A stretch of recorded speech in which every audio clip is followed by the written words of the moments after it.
Well, good afternoon. It is a tremendous privilege to welcome President Biden and Vice President Harris to the Department of Defense.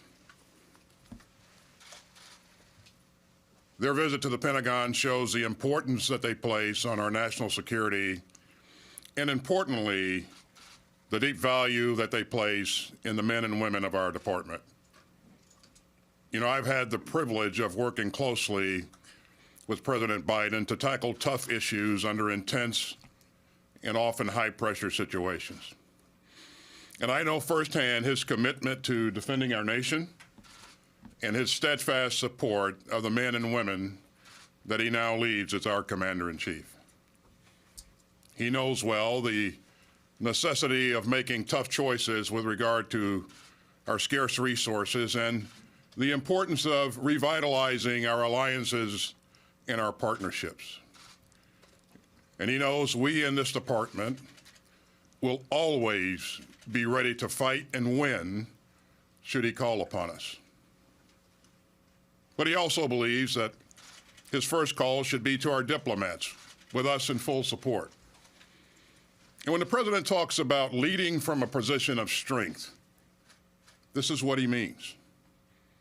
The strength that comes from teamwork and cooperation, and from defense and diplomacy, working together with agency partners and allies big and small. And that's how he is marshaling our government's response to the COVID-19 pandemic. And it's how he started to take on some of the most challenging threats we face around the world. Mr. President, thank you for visiting us today and for the trust and confidence that you've placed in us. We will do all we can to make sure that you and Vice President Harris are always leading from that position of strength. And Madam Vice President, I know that you share the President's vision and that you believe strongly in the work that we do to defend our nation. In your lifetime of support to the American people and your outstanding and outspoken support of service members, especially our veterans, gives me great confidence that you will fight to make sure that our military remains the strongest and the most capable fighting force on the planet. And so we're grateful for your support, and I look forward to working with you to tackle our country's most pressing security challenges in the year ahead. Mr. President and Madam Vice President, thanks again for honoring us with your visit.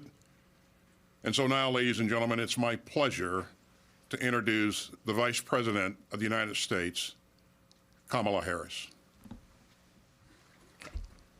These guys are tall.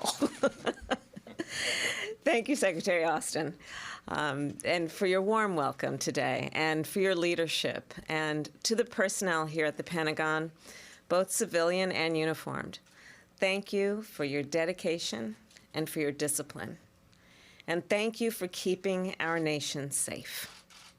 Over the years, I have visited bases in California, and I've also traveled to meet with service members stationed in Iraq and Afghanistan.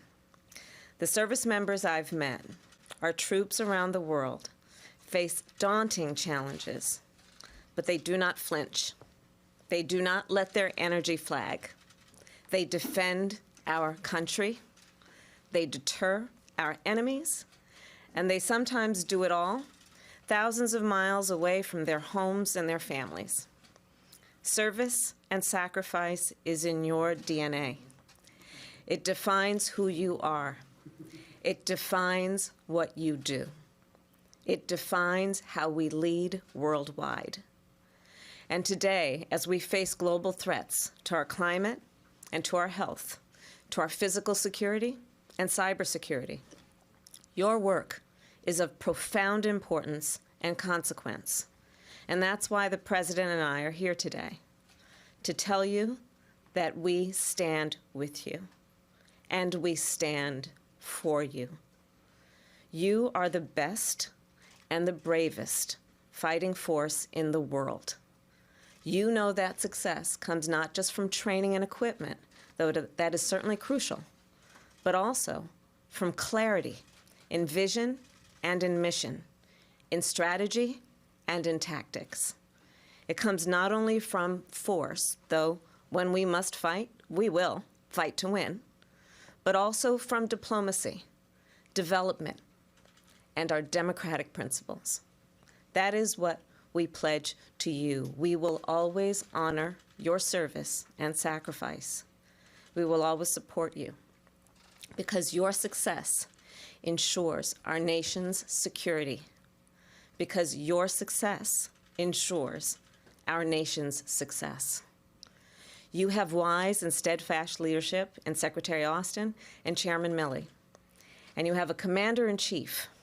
We have a commander-in-chief in our country who knows from personal experience the burden that you and your families carry. He has so much respect for each and every one of you, as do I.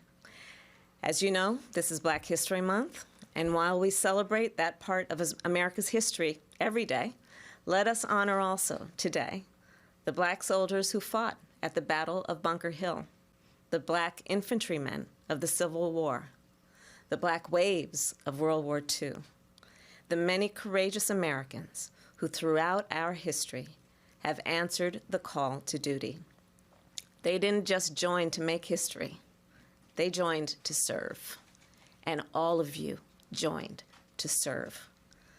So as we next hear from our president, let me just end where I began. A few months ago in Ohio, I met the mother of one of the service members I met in Kabul, a soldier by the name of Shayla.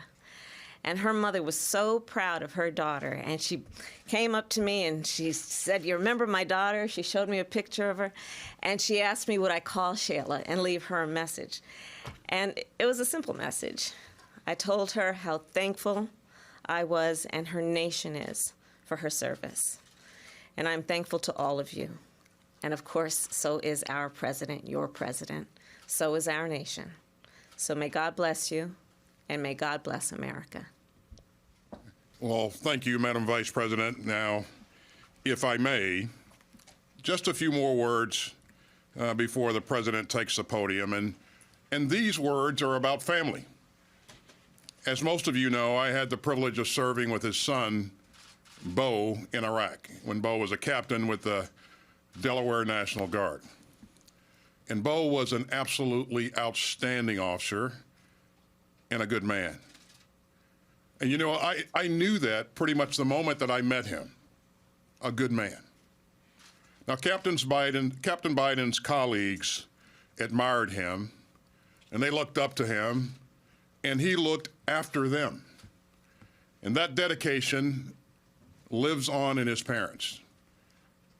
You know, even before her first day at the White House, our First Lady, Jill Biden, announced that she would relaunch Joining Forces. And as you know, that's a public-private initiative to support service members, veterans, and their families. And just last week, Dr. Biden and Dr. Fauci participated in a town hall with Blue Star families addressing their concerns about COVID vaccines. And so the Biden family knows what service to country feels like. They understand sacrifice, and they know how to look after those who look up to them for leadership.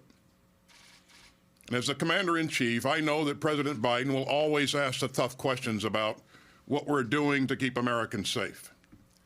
And equally important, what leaders are doing to take care of the men and women charged with this profound responsibility. We are very fortunate to have him here with us today, and we are enormously grateful for his leadership. And so, ladies and gentlemen, it is my great honor to introduce to you our Commander-in-Chief, President Joe Biden. Well, Mr. Secretary, thank you. Good afternoon to everyone. I want to thank Secretary Austin for welcoming the Vice President and me to the Pentagon today. It's good to be back. Before I begin, I have some welcome news that the Saudi government has released a prominent human rights activist, Loujain Lowell, L-O-O-L, from prison. She was a powerful advocate for women's rights, and releasing her was the right thing to do. It's been a busy day.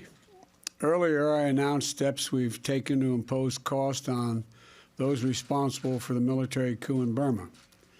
And I've just concluded a briefing with the civilian and military leadership where I laid out my national security priorities, and I want to share the message directly with the Department of Defense staff all around the world. Because each of you, whether you're newly enlisted, a career officer, a non-commissioned officer, or a civilian policy expert, you're essential to how we project our strength around the world, defend America's interests, and advance American leadership in the world. So often, our armed forces and the Department of Defense staff are how the rest of the world encounters America. And you all know as well as anyone that our country is safer and stronger when we lead not just with the example of our power, but with the power of our example. As your Commander-in-Chief, I will never hesitate to use force to defend the vital interests of America, the American people, and our allies around the world when necessary. The central, indispensable mission of the Department of Defense is to deter aggression from our enemies, and if required, to fight and win wars to keep America safe. But I believe force should be a tool of last resort, not first. I understand the full weight of what it means to ask young, proud Americans to stand in the breach, as was referenced by the Secretary my son both served in Iraq for a year. I'm the first president in 40 years, I'm told, who had a son or daughter who served in a war zone. So I know what it's like being Commander-in-Chief is an enormous responsibility and one that I will never take lightly or easily. I will work with Secretary Austin and leaders around the world to bring responsible end to wars that have dragged on for far too long, while continuing to ensure that terrorist threats cannot endanger the security of the American people. I also know that you are essential to the work of our diplomacy, not only as the ultimate guarantor of our security, but as diplomats yourselves. I got to know Secretary Austin when he was serving as commander of U.S. forces in Iraq. It wasn't just his excellent military leadership of the many times I met him there and his strategy. He was a consummate diplomat as well. He worked closely with our ambassador to build relationships with both civilian and military leaders of our coalition partners. Because we are better able to project our power when we're amplifying our strength through our alliances, it was so important. There is no aspect of our agenda of the 21st century leadership where the women and men of the Defense Department do not have a role, whether it's helping curb the pandemic here at home and around the world, or addressing the real threats of climate change that are already costing us billions in impacts on our bases and our national security, or being part of an ongoing fight for racial justice. You are essential to how we must rethink and reprioritize our security to meet the challenges of this century, not the last. We need to take on the dangers and opportunities of emerging technologies, enhance our capabilities in cyberspace, ensure that we are positioned to lead a new era of competition from the deep sea to outer space. And we need to meet the growing challenges posed by China to keep peace and defend our interests in the Indo-Pacific and globally. Today, I was briefed on a new DoD-wide China task force that Secretary Austin is standing up to look at our strategy and operational concepts, technology and force posture, and so much more. The task force will work quickly, drawing on civilian and military experts across the department to provide within the next few months recommendations to Senator Austin on key priorities and decision points so that we can chart a strong path forward on China-related matters. It will require a whole-of-government effort, bipartisan cooperation in Congress, and strong alliances and partnerships. That's how we'll meet the China challenge and ensure the American people win the competition of the future. You know, to the incredible individuals who serve in our armed forces, you are unquestionably part of the finest fighting force in the history of the world. You're warriors. The work you do each and every day is vital to ensuring the American people, your families, friends, and loved ones are able to live in peace and security and growing prosperity. And for those of you who raise your hands to sign up to wear the uniform of the United States, We owe you an incredible debt. I've said for many years, less than 1% of Americans do what you do. Put yourself on the line for the rest of the 99% of the Americans you represent. The 99% of us owe you. We owe it to you to keep the faith with our sacred obligation to properly prepare and equip you when we send you into harm's way, and to care for you and your families both while you're deployed and after you return home. You're incredible heroes and incredible patriots. I will never, ever dishonor you. I will never disrespect you. I will never politicize the work you do.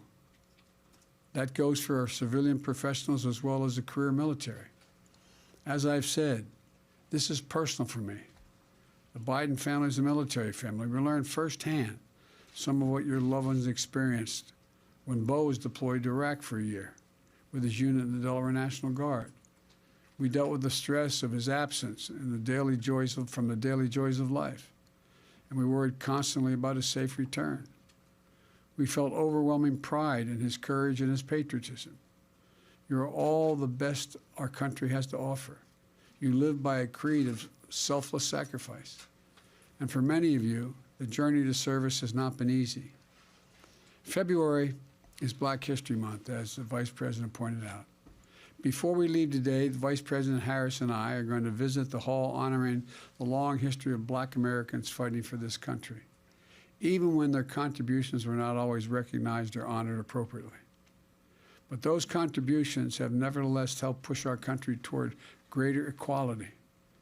From the bravery of the free and enslaved descendants of Africans who fought with the colonial forces in our revolution, to the Black regiments that joined to fight for the Union and for their own freedom in the Civil War, to the Buffalo Soldiers, including Henry O. Flipper, the first African-American graduate of West Point, and Cathay Williams, the first African-American woman, Cathay, who enlisted in the United States Army.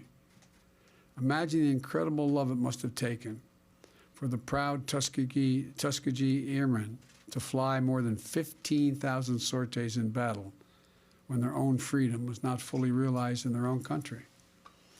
Imagine the determination of Roscoe Robinson, who started at West Point 1 year before Harry Truman issued the order to officially desegregate the armed forces, and arose to become the first African-American four-star general.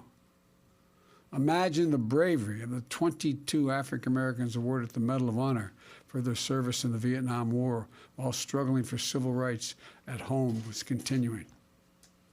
It's all part of a long history of barrier-breaking service. Right now, more than 40% of our active duty forces are people of color. And it's long past time that the full diversity and full strength of our forces reflected at every level in this department, including our Secretary of Defense. This organization thrives and succeeds because of our people. So the final point I'd like to make today is to give you my personal commitment that this administration, from myself and the Vice President Harris to Secretary Austin on down, is dedicated to ensuring that every single person is treated with dignity and respect. That's why we moved so quickly to overturn the discriminatory ban on transgender service, and why General Austin's first memo was a directive to take a sexual assault in the military seriously.